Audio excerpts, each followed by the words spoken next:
Hello everybody, and welcome to a Heroes of the Shire tutorial on Arena Mode, how to play. And you're with Damien Senior today. I'm the creator and the designer of Heroes of the Shire.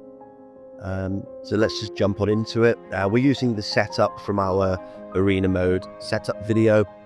If you have not seen that already, you should probably be aware of how to set up your character. And let's dive into the tutorial then. When our character is set up, how do we actually play? How does the combat system in Heroes of the Shire work? And in Arena Mode, the victory condition is to defeat your opponent. If it's a 1v1 battle, it'd be one opponent. If it was a 2 versus 2, of course, we have to defeat both opponents. And if it was a 3v3, all three.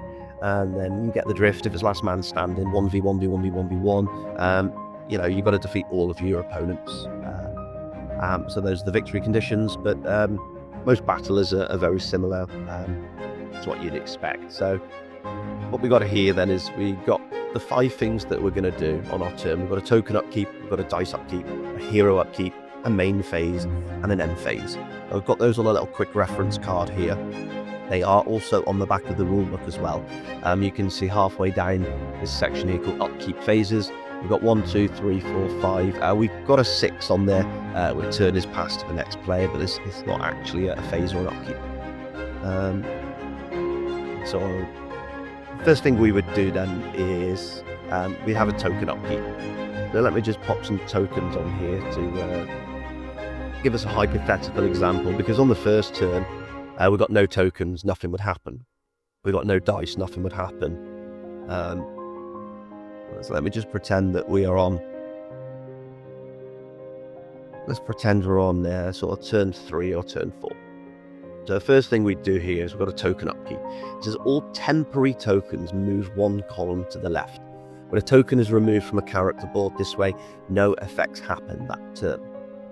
So throughout the game and throughout the battle, you're going to be adding these tokens and status effects and buffs to your board, and we track them all in these squares up here. Now, any time in the scenario, which is our adventure mode, you sort of level up your character or you start equipping loot items, you'll gain permanent buffs. Let's say, for example, we added one of our points to our intellect stat. We track that here, and we know it's the intellect stat because we've got strength, intellect, agility, defense, and HP, short for health points. Now they're tracked across these rows here. But then we have these columns, permanent buffs, which are these 3, and then we've got temporary buffs, which are there. So the permanent ones are never moved. They would just stay there in their slots.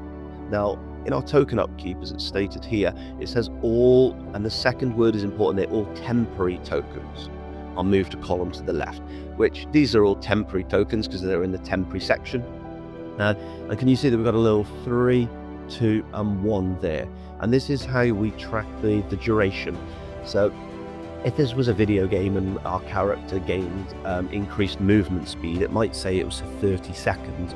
We can't track 30 seconds in a board game. So how we do it is via turns, and each turn a character has a token upkeep when it's their turn.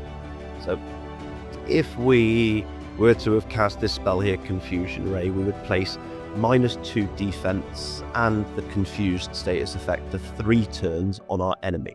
Let's say our enemy cast this actually on ourselves, and we now need to get -2 defense and confused. So what we do is we find the number, we take -2, and it'd go on our defense for 3 turns. Defense, and it would go here. And we know it's defense, and we know it's for 3 turns. And this is column 3, this is column 2, this is column 1. I would also find the confused status effect. And that also said confused was for 3 turns.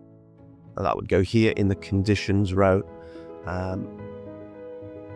And then, so moving to our turn then. The first thing we do a token upkeep. All these tokens, nice and simply, get moved 1 column to the left. It's as simple as that.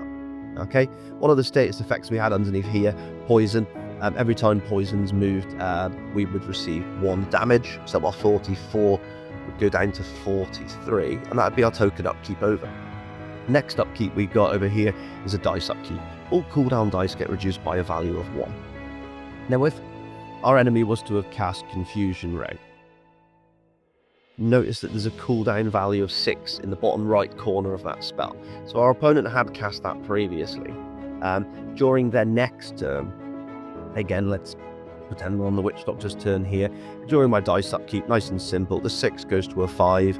Acid Cloud, the 4 goes to a 3. Oh, to a 3. And then our 3 on Voodoo Worship would go down to a 2. And that's as simple as the dice upkeep. Nice and fast, nice and simple and effective. And when a dice, so when this gets to a 1, and then next turn when that would come off, we can cast that spell again. So spells are only castable when there's no cooldown dice on them. Now in the rulebook we recommend placing the dice in the middle of the spell, because that helps visually remind you that you can't cast that spell again. But many of our community members, and we also put this in the rulebook next to casting spells, that you're able to place the dice over the cooldown value in the bottom right if you prefer that. That just helps you still see what the spell does for when it is going to come back on another future turn. Okay, so placing the cooldown dice on the spell in the middle or over the cooldown, wherever you prefer. That is the second upkeep done.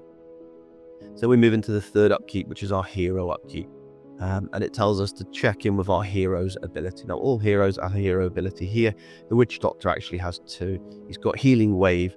It says that they can target 2 separate target allies, heal one of them for 2 HP and the other one for 1 HP. So what I'm going to go ahead and do is target myself, because you're always classed as an ally in Heroes of the Shire, and I heal myself for 2 HP. So my 43 would go back up to 44. Now, I know 43 plus 2 is 45, but unfortunately we can't go above our maximum HP stat. Our maximum HP is 44, so we would go back up to 44. And okay, we do need to target 2 separate allies, so we could not target ourselves for the 2 plus the 1 to gain the 3. It would have to be 1 ally for 2 HP and another one for 1 HP. Okay, so that's our hero ability. The second one is Dark Energy, which is more of a passive. We gain 4 HP when an enemy triggers the darkness condition. But we don't need to know about that for our how to play tutorial. That's more in the rulebook, reading the status effects. So that's the third upkeep done. Then we move into the main phase. It says a player may cast a spell. Casting spells from character boards and spell masteries or ability cards. So our spells are any of these things in circles here. So you can see that the Witch Doctor has 5 support spells across this top row. Healing Broth, Voodoo Worship, Toxic Strength, Hex, and Confusion Ray. And then we have 5 attack spells across the bottom. Spider Plague, Poison Curse, Curse of Darkness, Acid Cloud, and Undying Force. Now, if you remember in our arena mode setup video that we mentioned here, that we also have 5 new spells or abilities. They're spells if the cube is placed to the right, because they're inside circles to match these spells here, and they were passive abilities if the cube was placed to the left. So the spells here, you can tell that this is an attack spell, this is an attack spell, and this is a support spell, because it tells us that in this little box here to the left. Okay. Casting spells, then, how do we do it? So we mentioned that we could place a cooldown dice over the spell. So let's see, we go ahead and target. Let's cast. Let's go ahead and cast Curse of Darkness. So upon casting the spell, I place a dice of a value of 3 over the spell. Now, there's a couple of things to look at on these spells. Inside the circle, we've got our targeting system. It's relatively simple. If there's 1 red stick figure, that's 1 enemy target. If it's 3, that's up to as many. So this would be an AoE, and this would be a single target. The damage tells us it's 4 damage plus the darkness status effect for 3 turns, and Poison Curse was 3 damage plus poison. You can see in the top right of most of attack spells that we have an attack modifier. Now, the Witch Doctor uses intellect for all of these here, and also for all of these here. So if we're going to be increasing stats on the Witch Doctor, increasing his intellect stat would be much more beneficial. So if we were to go ahead and cast Curse of Darkness, I would announce to my enemies that it's 4 damage plus darkness for 3 turns plus my intellect attack modifier. So it'd be 4 plus intellect. Right now my intellect is 6 base, 6 and 4 is 10, plus the 1 from the modifiers, that's 11. And we also have plus 5 here as well. So 11 plus 5. I would announce to my enemies that it is 16 defendable damage. Now our enemies can defend this damage. Right now the defense of the Witch Doctor is 4 base, but we also have the -2 defense because our enemy cast Confusion Ray on us last turn, which gave us the negative defense. So our defense is actually 4 minus 2 is 2. Now if we were being hit for 16 damage, it'd be 16 damage. I can defend or prevent 2 of that damage. 16 take away 2 is 14 damage. 14 from 44 would take us down to 30. Okay, and then we would also place the status effect Darkness on ourselves for 3 turns. So we can go ahead and actually do that right now. Let's find the Darkness status effect, and it would go on the conditions section for 3 turns there. Okay. And again, you have the quick reference over here to remind you what the status effects do. We won't go into that now, but it's just there as a little friendly reminder. There's a couple of other things to look at then on a spell. On the bottom left corner, it tells us if the spell is ranged or melee. Now that's important because some of the status effects will prohibit what you can cast. So for example, if we are paralyzed is a status effect here that tells us we cannot cast or activate attack spells. So if we was paralyzed during our turn with the Witch Doctor, I would not be able to cast Curse of Darkness because it is an attack spell, and we know it's an attack spell because it was in the attack row. We can also define spells if they're attack or support via the icon in the bottom left. You can see on our support spells that we don't have any there. Okay. So that would be the main phase, and then the next phase we've got here would be an end phase. Any spells or abilities that grant effects during an end phase would trigger here as the turn is passed to the next player. During your end phase, we also flip the turn order token on the turn order card as well to show that the Witch Doctor has completed his turn, and then it goes to the next player in the turn order with a face-up token, which would be the Engineer. So then the Engineer would go through their phases, token upkeep followed by a dice upkeep, hero upkeep, main phase, and then an end phase. The agility values dictate the turn order. So the Witch Doctor is always going first in this 1v1 matchup because the Witch Doctor has 5 agility, whereas the Engineer only has 2. So unless the Engineer can take his agility above 5 or reduce the Witch Doctor's below 2, it will always be Witch Doctor first, Engineer second. But this happens in real time. So the Engineer's turn, if he was to grant himself plus 10 agility on his turn, this would immediately swap like this. When the Engineer finishes his turn order would flip, and then the next round would begin like this, where Engineer would go before the Witch Doctor that round. So this gets adjusted in real time, and it's based on characters' agility values, which we did mention in our setup video of who places first and second. And then let's just go through one more whole turn on the Witch Doctor just to try and ingrain this knowledge. So the first thing we'd do is a token upkeep. So all our tokens would move across one column. Anytime a token moves across this gold line, it is removed from the board. We also have poison status effect down here, so we'd lose 1 damage. So our 30 would go down to 29. That would be our token upkeep complete. Then we move into our dice upkeep. Again, you've got the reminders on these cards. So our 5 would go to a 4, our 3 would go to a 2, and our 3 would go to a 2 over here. That's the dice upkeep complete. Then we have this hero ability, and this is unique flavour to that character. So I would heal myself for 2 with the healing wave. So 29 would go up to 31. And then I move into my main phase where I can pick one of my spells to cast. So let's say I go ahead and cast this turn Voodoo Worship.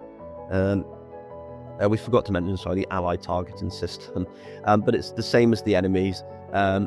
Single target is 1 stick figure, and an AoE is up to as many as... So we've got the green icons for allies and the red icons for enemies. They're ever so slightly different, where we cut a little hole in the head of the ally icon, and this was just to help those with colorblind issues, just to differentiate the difference between this icon here and this icon here, if you can't quite see the colors. Okay, so going ahead then to resolve the Voodoo Worship spell, I'm going to target all allies, and in this scenario, 1 versus 1, I'm only going to target myself. And I'm going to grant them the energized condition for 2 turns, and then we gain 3 HP. So go find the energized condition, which is this one over here. How many turns was it? Energized for 2 turns. So place that on top here for 2 turns, and then I gain 3 HP. However, energized is a status effect that tells us when we receive HP, we receive 50% more. So that 3 HP is now going to be 4.5, and we always round up in Heroes of the Shire. So I'm now going to go ahead and gain 5 HP, 31 plus 5, I got to 36. There's nothing more to resolve in that spell. I then move into my, into my end phase, where I flip the turn order token, and I pass the turn over to the engineer. So that's the simplicity of turns in Heroes of the Shire. Token upkeep, dice upkeep, hero upkeep, main phase, and pass turn. Some abilities might tell you that you gain HP in your end phase, or you deal damage in an end phase. That, as they say in the TCG world, that reading the card tells you the card. So, of course, during your setup of your Witch Doctor, you'd read these abilities here, and they're just passive abilities to remind you what they do. But the Witch Doctor in this scenario, there has nothing that happens in the end phase, which is why we've been briefly breezing over that phase there. So that is how to play Heroes of the Shire Arena mode. Thank you very much for watching our video. We hope you guys learned something. We have a great Discord community. We also have a really good in-depth FAQ on our website. So any further questions, feel free to check out the FAQ section or hop into our Discord and ask your questions in real time. Once again, thank you very much for tuning in to a Heroes of the Shire tutorial. Have a wonderful day. Bye-bye.